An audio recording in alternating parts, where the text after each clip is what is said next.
Good morning, students. Today we shall discuss on the next topic. So earlier what we have discussed in heredity and evolution. Yes. Lesson 9. Heredity and evolution.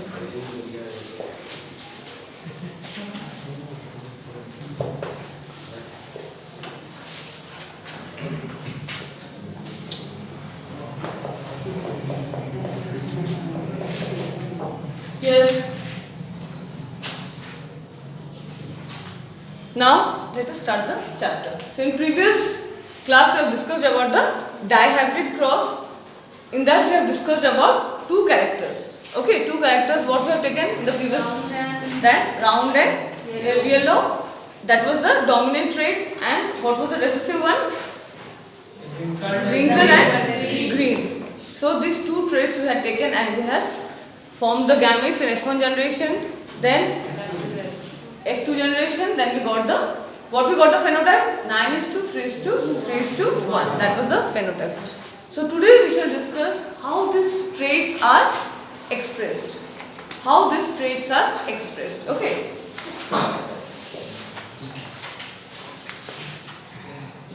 How traits are expressed.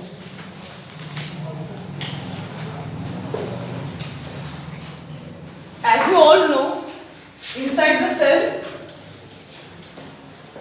in the nucleus, what is present? RNA. Genetic material? Not RNA, DNA is present. Okay. So, before division it is present in the form of chromatin fibers. But when the cell is ready for division, that time it forms chromosome, like this. It condenses and forms chromosome. This is one chromosome if you take. Okay. In one chromosome, one is from mother and other one is from father. This is one chromosome. And they are, in the human beings, they are present in the form of homologous chromosomes. Homologous chromosome means same shape, and they have the traits in a particular position. Traits are carried by what? What carries the traits or the characters? Gene. Gene is the carrier of the traits. So on the chromosome, on a specific position, I told you earlier that it is the same shape. Okay. On the same position, same gene will be present. Gene 1, gene 2, gene 3, like that. Whole chromosome in the form of segments. That is not together. Gene is not present together. It is individually present. Gene is what? Part of the DNA, or you can say segment of the DNA, small part of the DNA, which is responsible for a particular trait. That position will be specific. Position is specific for each gene.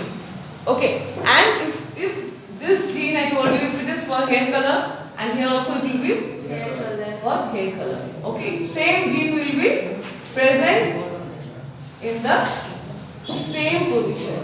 Okay, and these genes, they carry the information for what? Protein synthesis. For the formation of protein. So, gene carry the information For the formation of for protein synthesis. Now,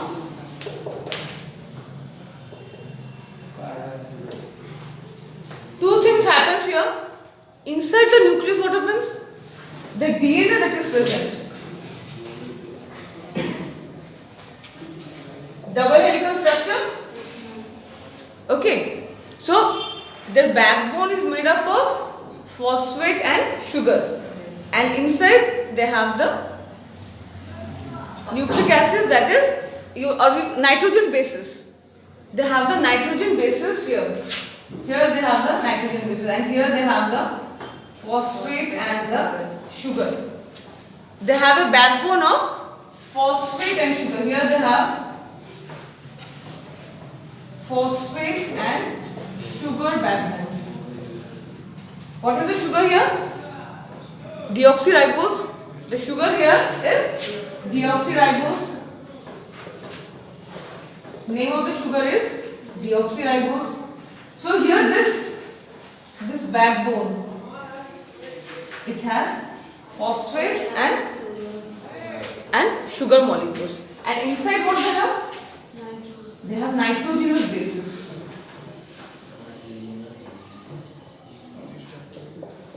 Okay. 4 are there: adenine, guanine, thymine, cytosine. Just only for your information I am telling you. 4 types of nitrogen bases are there. 2 are called purine and other 2 are called pyrimidine. So that you will study in higher classes. That will only just I am giving you information. So now what happens? This DNA, it is in the condensed form, and chromosome is what? DNA plus what? Histones. Histones are the proteins. So around the histones, DNA is coiled and they are in the compressed form. Okay, and when they condense, they form this structure. During cell division,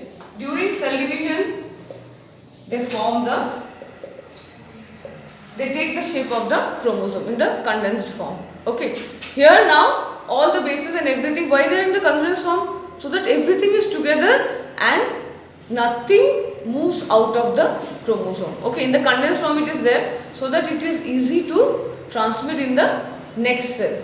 Okay, so now here inside the nucleus what happens? The DNA that is present, first it has to open. DNA here, it opens. Like this it is present, it will open. Then here the nitrogen bases are present. So 3 they form the codes. The code is present in the here. Nitrogen bases which are layered, that codes for a specific protein. 3 together, triplet. 3 together they give rise to, that is responsible for a particular protein. So what will happen? First it will open. DNA double helical structure will first open. Unbound, you can say. Wound means together. Here it unbounds. That is because of the RNA polymerase. That one no need to remember. Just to keep in mind, inside the nucleus, what happens? First step before for the protein synthesis, what is that? That is called transcription. What happens? This will first open, unbound by the DNA polymerase, and after unbounding here, then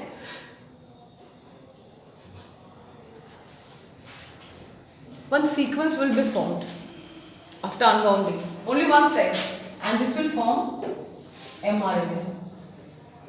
Okay, on the basis of this basis that is present, according to that, the other bases will be arranged here and it will form one mRNA sequence. This mRNA sequence is formed, that is formation from DNA to mRNA.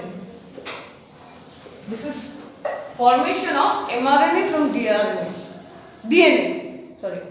So formation of mRNA. mRNA is what? Messenger RNA. 3 types of RNA are present. Messenger RNA, rRNA and tRNA. Okay. So just for your information telling you, no need to learn in detail about it. So here mRNA, what is, when the mRNA is formed, this process of formation of mRNA from tRNA, what it is called? It is called transcription. What it is called? Transcription. Okay. It takes place in nucleus. Then what happens? This ribosomes, where it is present? Ribosomes in cytoplasm. Isn't it? Ribosomes are responsible for protein synthesis. So now, what do you think? Can the proteins prepared in the nucleus? Can the proteins prepared in the nucleus? Inside the cell, can it be prepared? No. Why? Because there is no ribosome inside the nucleus, isn't it? And ribosomes are very essential for the formation of protein synthesis. Or you can say ribosomes are responsible for protein synthesis. So here, now this mRNA is formed inside the nucleus by the process of transcription. But now this mRNA will move out.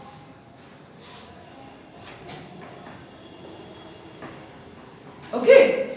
Now it will move out of the nucleus and it will come to the cytoplasm, this mRNA.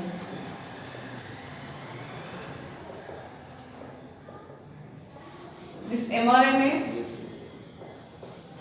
will move out of the nucleus and will come to the cytoplasm. Now what will happen? Ribosomes will bind two subunits, one large and one small subunit. It will bind and then tRNA that will bring the amino acids. Okay. Now gradually what will happen? First mtRNA will join, then gradually one by one mtRNA will remain there only. One by one tRNA will come and it will bring amino acid. According to what? According to the code that is present here in mRNA. Okay. Matching to the code of this mRNA. One by one it will bring the amino acids. And what will happen? They will form a chain of amino acids. tRNA will bring one amino acid,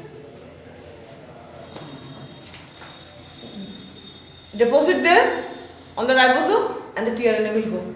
Again one more tRNA will come to the ribosome, give another amino acid, one over the other. These are the amino acids. Then what will happen? They will form a chain of amino acids. And this will then form the proteins. Okay. This will form the proteins. So one chain when it is formed, it will then, this chain will bind and form a particular protein. Okay. What is protein made up of? Amino acids. Okay. So if you cannot remember so much, no need to remember so much in detail. Only one thing you keep in mind. In the nucleus what happens? In the nucleus, DNA leads to the formation of mRNA, or you can say mRNA is formed. Okay. And mRNA then moves out of the nucleus and in the cytoplasm then ribosomes binds on the mRNA and then synthesis of protein takes place. This, that much detail no need to remember. Inside the nucleus mRNA is formed.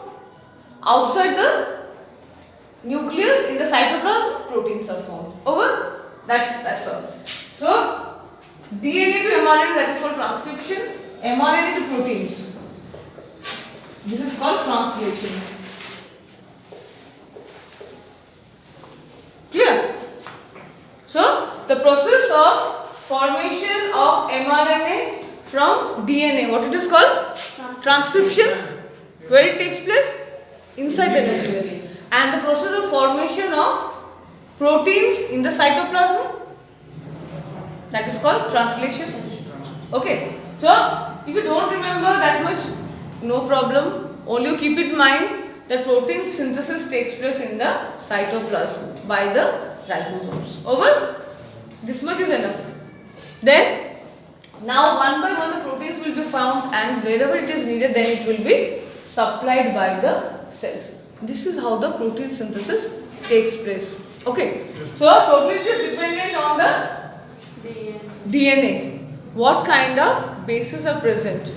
According to that mRNA will form the codes and according to that the proteins will be formed.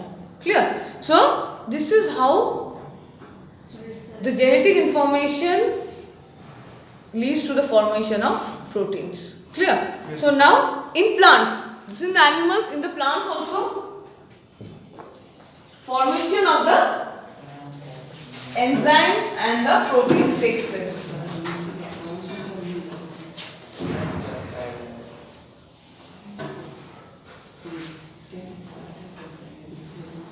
Now,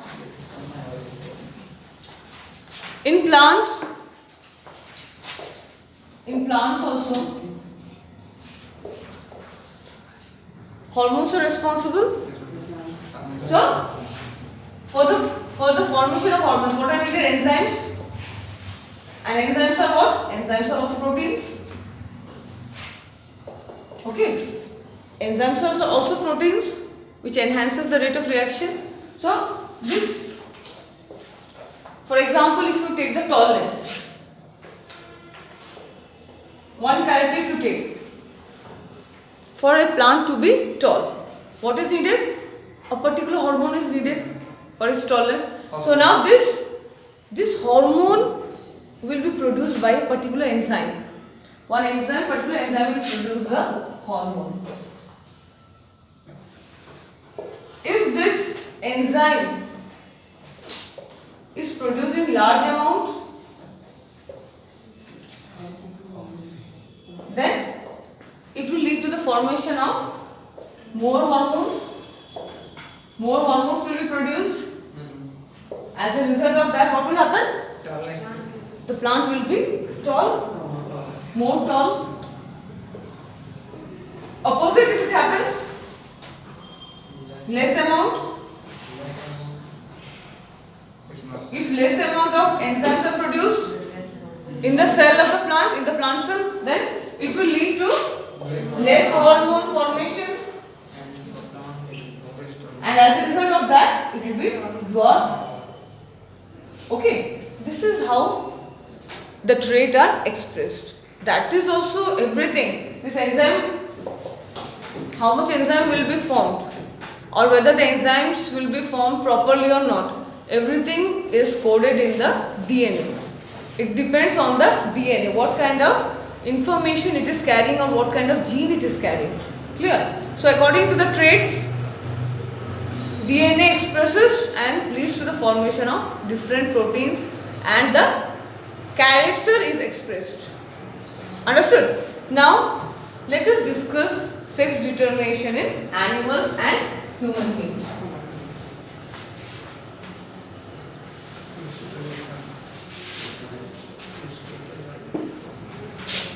This is the last topic.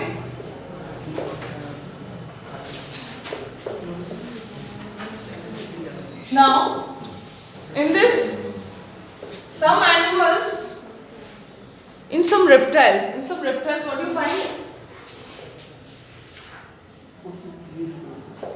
In reptiles, the sex is determined, whether the organism will be male or female, it is dependent on the temperature. Now, for example, turtle, lizard, mainly turtle if you take example, turtle and other reptiles, most of them, whether they will be male or female, it is dependent on the temperature. You can see turtles, what they do, they dig the sand and they lay their eggs and they cover it. So there, if the temperature where the eggs are incubated, it is very high, or if it is very low. If it is very high,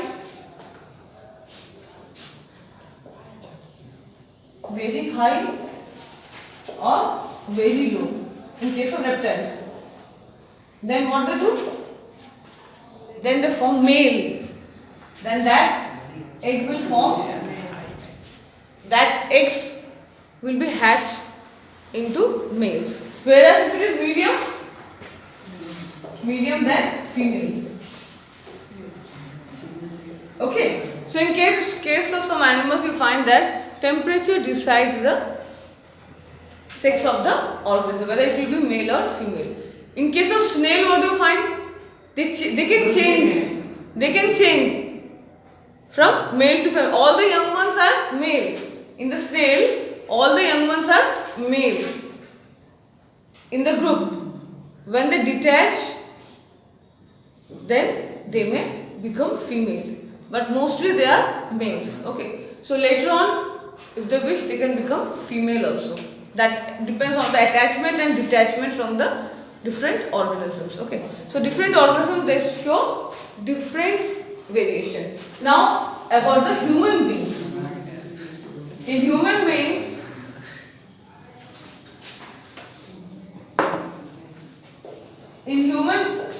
how many hormones you have? How many pair of hormones you have? Chromosome.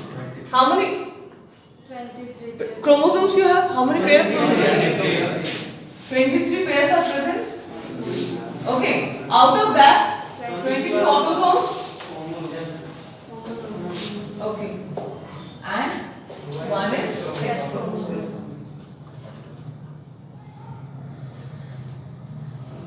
These 22 autosomes, they are homologous chromosomes, whereas only female, they have the same size.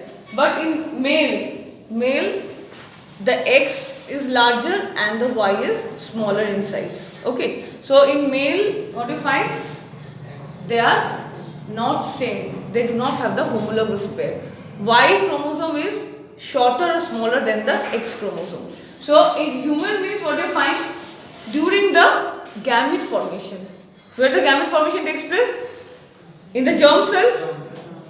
Like spermatogonia give rise to sperms and oogonia, other germ cells will give rise to ovum. Okay. Now, this sperms that are produced during meiosis.